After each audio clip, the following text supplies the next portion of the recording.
Hello everyone, I hope you're doing well today. In this video, we're going over dynamic weather and the really cool effects it will have on us and our ships during our time in the verse. Dynamic weather will be making its way into the verse in some form for 4.2, so it won't be the full system, but we'll still get a pretty nice chunk of that dynamic weather system. Now, I couldn't be more excited about this, and if you do share that excitement as well and want to keep up with more exciting features and systems, feel free to subscribe. I have channel memberships open if you wanted to go the extra mile, and feel free to join the community Discord. I'll have a link for that down below, and I would love to have you there. With that out of the way, let's get into all the changes that will come with dynamic weather. Now, to start this off, we're going to be talking about changes that will 100% be coming with 4.2, and then later after that, we are going to be talking about things that might not quite make it in 4.2, but will absolutely make it in the future with dynamic weather. Now, the first thing I did want to talk about here, and that has been confirmed, is lightning strikes. Now, this is a little bit weird because in the roadmap it does say just dynamic rain, but as we have seen from leaks and data mines, there is lightning as well. So I think they're mainly referring to the fact that rain will be dynamic, but lightning is going to be a little bit more stuck in different areas, like Pyro 1, for example. Now, for some people, I know that this is a controversial addition, but I have to say that I absolutely love it. The idea that flying through a storm could end up with you falling out of the sky and crash landing is honestly the most ideal situation. Not because I want to constantly end up crashing every time I enter a storm, but because it makes flying through storms more of a last resort if possible.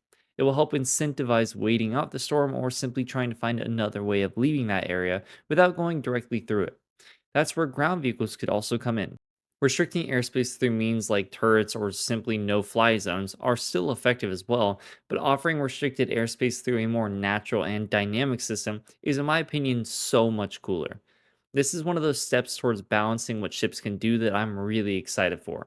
I don't think dynamic weather by itself will make too much of a dent in this process, but it is a start nonetheless. Now, I understand that there is a realism argument here as well, where, hey, why are our ships hundreds of years in the future being struck down by lightning, but our airliners in present day are being struck and they're perfectly fine? And whilst I would agree that realistically that makes no sense, I don't think realism actually belongs in this scenario. And that's because if we did have the realistic scenario, then it would just be really, really boring. If you think about it, we have way too much power over our ships and what we do in our environment. There is almost zero times where the environment has more control over what we are doing simply because there just isn't that balancing it. I love the fact that we could have that disadvantage where, hey, going through the storm could end up with me just falling out of the sky because lightning struck my ship. And even though I don't think it'll be as common as I'm saying and talking about it here, I think that the possibility of you just absolutely losing power and falling out of the sky and crash landing is actually a really, really good thing for the game. Not because I wanna see players just constantly falling out of the sky, though that would be funny. I do think that it is really, really important that we as players just have a disadvantage every now and then.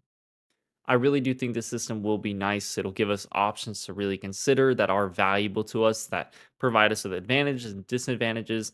And even though I know some players really would like the realistic aspect of it, I just think that would be a lot more boring from a game perspective and just generally be less immersive.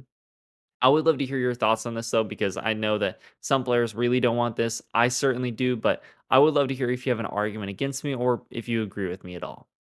Now, when it comes to actually flying or exploring through these storms, so if you actually decide to go fly through them, one thing you can absolutely expect is some very low visibility.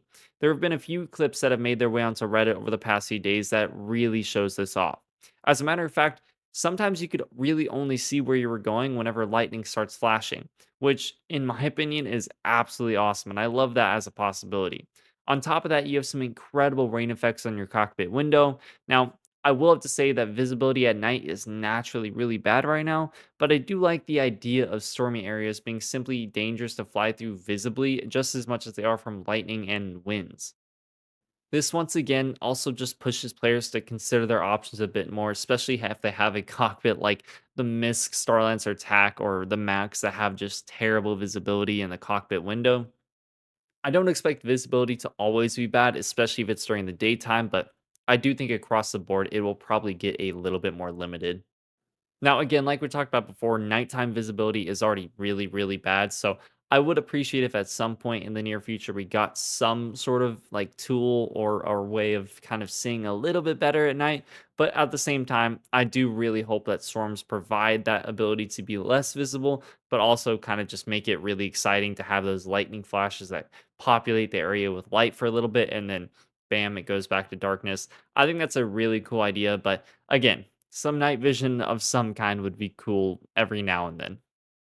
Now, something that is really unique to 4.2 is the fact that the storm going on over Pyro 1 was actually mentioned to be, radiation storms. So, this is something that was only really mentioned in the data mines. And while radiation technically isn't a part of dynamic weather, I actually do wonder if there's a chance your ship or person will take radiation damage whilst being in this area or just simply flying through it.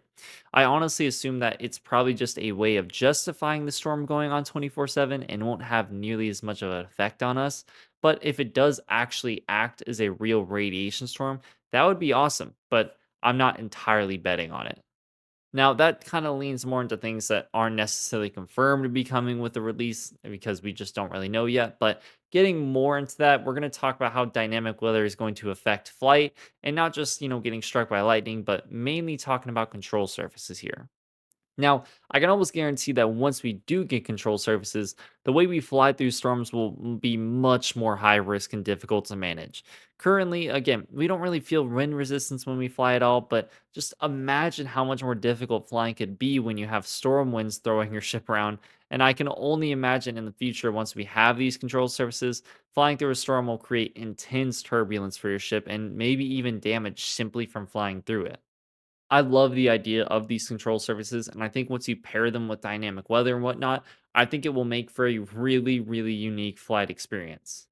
And now, just like what we talked about with lightning strikes, control surfaces will technically limit you in the way you can fly, and what you can do now currently is going to change a whole lot. But again, I think this is actually a really good thing where it opens up more meaningful opportunities where you actually now have to kind of consider your options more rather than just doing whatever you want because you can do it.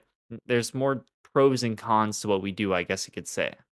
And just imagine once we have systems like dynamic weather, control surfaces, engineering, all those all mixed together, and you have those experiences where you decide to fly through that storm, and maybe your ship gets massive turbulence, takes distortion damage, and you have lightning strikes going on all around you. But once you make it out of there alive, it feels kind of much more exciting knowing the fact that you just did something that is much more riskier for you as a player and you got out of it alive. Now, there will be also experiences where you decide to do the same thing. You're really hoping for the best and you get struck down by lightning, you crash land, and you're kind of stranded. This makes for, in my opinion, some really exciting and dynamic gameplay where not everything is going to happen just like it did before. There are possibilities that this time around, if your ship is in a much more frail state, it might take damage because of just the winds and turbulence and whatnot. There's just a lot of really exciting possibilities with a system like dynamic weather that I really, really hope we see, especially once we get things like control services, engineering, and I can only imagine Maelstrom, but that's probably much further down the line. So I wouldn't worry about it too much. Now, there's also a couple other things to point out with this, and that is like the first person aspect of it.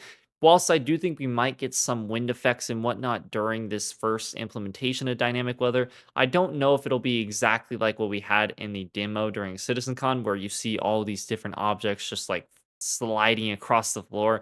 It looks really cool, but I'm not entirely sure we're going to get that on the initial release. Something off the top of my head that is a bit more random, but would be kind of cool is different effects and changes for FPS weapons, similar to what we have with the Volt weapons now, where if you're in a hot environment, it's just a worse gun than if you were in a colder environment. I wonder if things like Volt weapons will actually have any advantages or disadvantages in storms because of all the electricity going on and whatnot.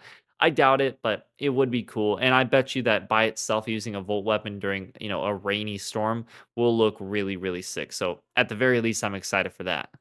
Now, that really is all I have for you today. I really just wanted to hop on here and talk about dynamic weather and how it's going to affect ships and our first person gameplay. I think there's a lot of really cool potential, and I guarantee I did not talk about everything that it could possibly affect in this video. So if you have an idea down below, I would love to hear it. I really love reading those comments, especially about the dynamic weather stuff. It's super exciting, and I honestly cannot wait for it.